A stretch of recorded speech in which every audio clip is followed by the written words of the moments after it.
Accrochez-vous bien, parce qu'aujourd'hui, on va décortiquer 12 astuces psychologiques un peu tordues pour vous transformer en roi ou reine du débat. Alors, prenez de quoi grignoter, installez-vous confortablement et préparez-vous à prendre des notes. Première astuce, et croyez-moi, celle-ci est discrète mais redoutable. Fixez l'espace entre les sourcils de votre interlocuteur. Pourquoi ça marche? Ça les déstabilise, les met mal à l'aise et rend le mensonge beaucoup plus difficile.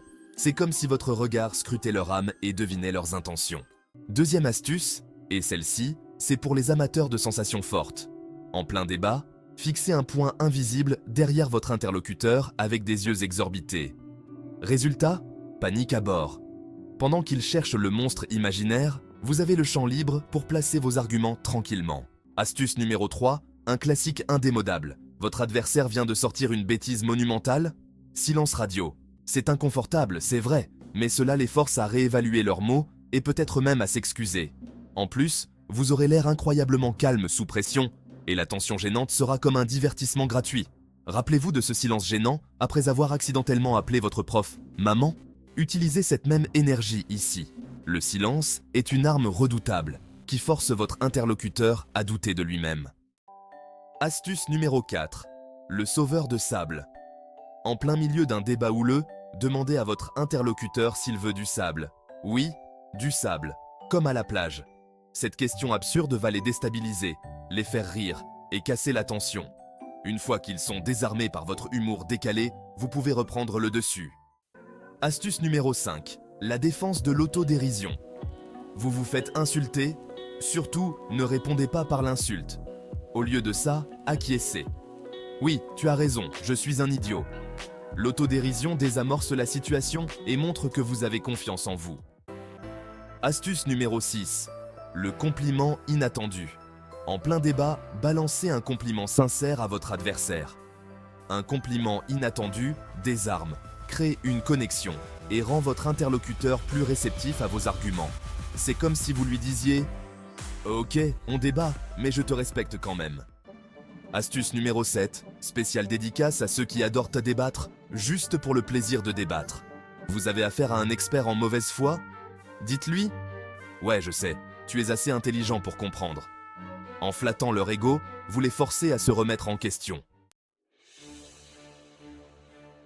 Astuce numéro 8, pour ceux qui aiment avoir le dernier mot.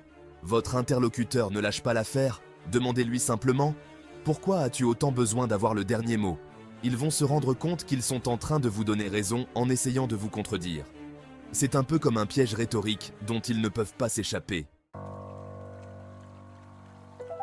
Astuce numéro 9, et celle-ci est contre-intuitive. Quand la tension monte, ne haussez pas le ton. Au contraire, parlez plus lentement, plus doucement.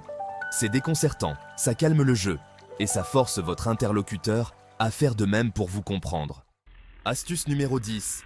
Le ninja du téléphone. Quelqu'un vous hurle dessus au téléphone? Ne dites rien.